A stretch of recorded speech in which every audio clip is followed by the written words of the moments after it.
Catherine Risky reading Dreamer in the Falls, pages 158 to 162. Seconds later, she smells Nag Champa. She opens her eyes and is in a dream. She's in the desert, but the sky has changed color, and the old man is now a statue of a king sitting on a throne. Small orbs of light and blurry dust accent a spiral staircase standing in a small pond, waiting for her in the horizon.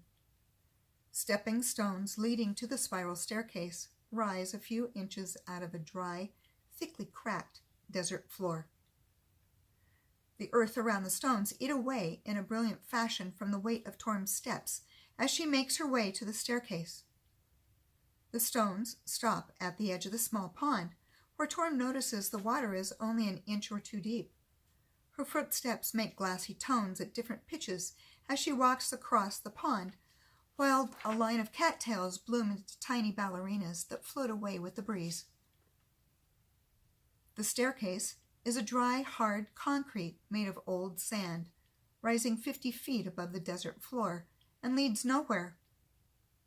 Torm walks up the nowhere ladder, being careful to stay near the center, since there is no railing to lean against, and the pond is too shallow to safely fall into.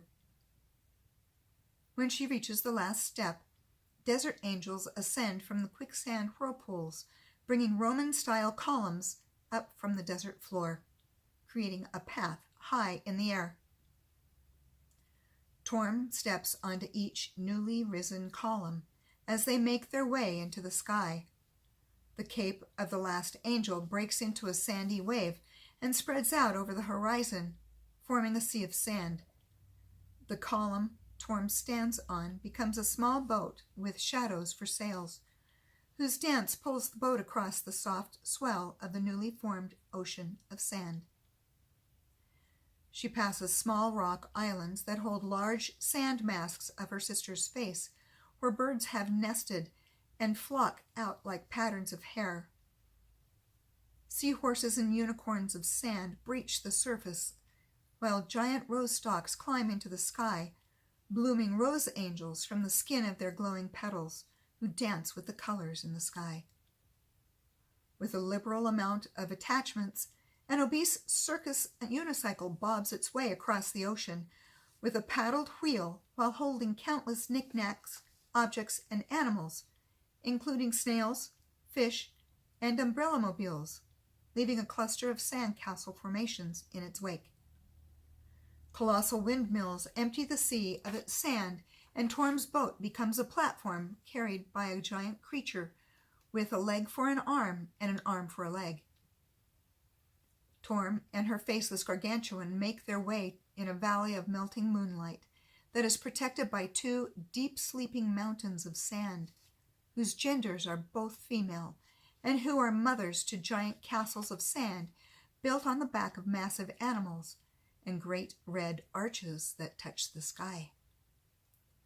The moonlight waterfalls fall over floating islands and melt golden streams into the eye sockets of those sleeping matriarchs. Pools of liquid gold stream down their face, feeding a moat around a tall tower at the back wall of the valley.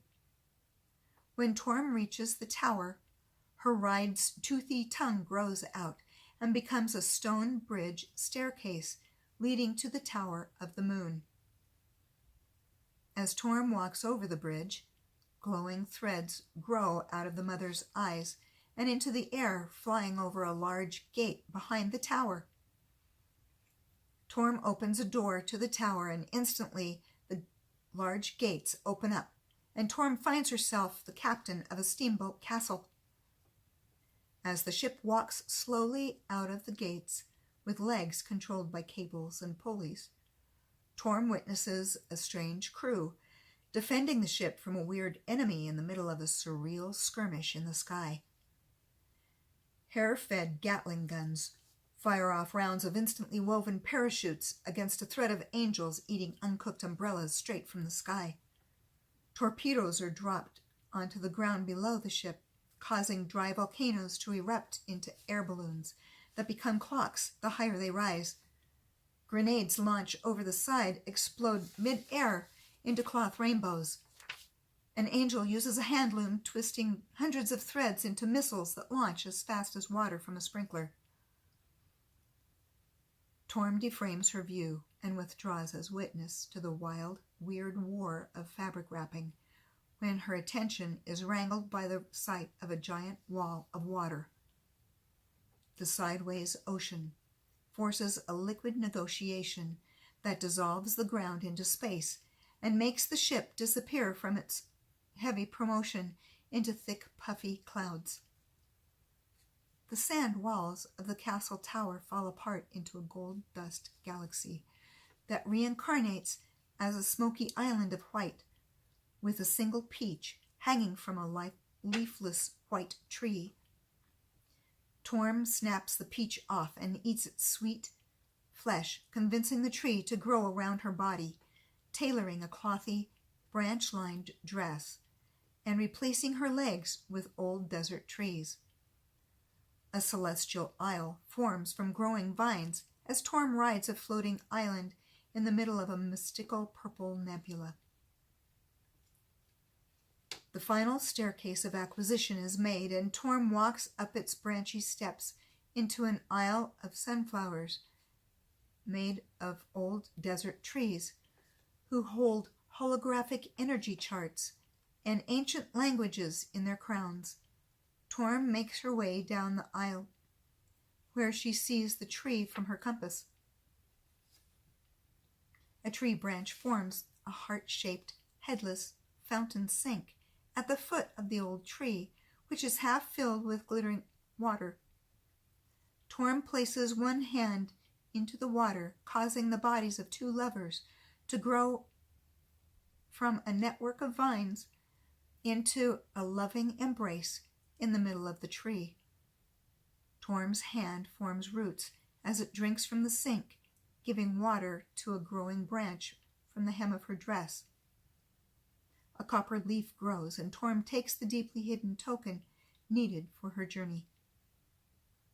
To learn more, read Dreamer in the Falls, available on Amazon.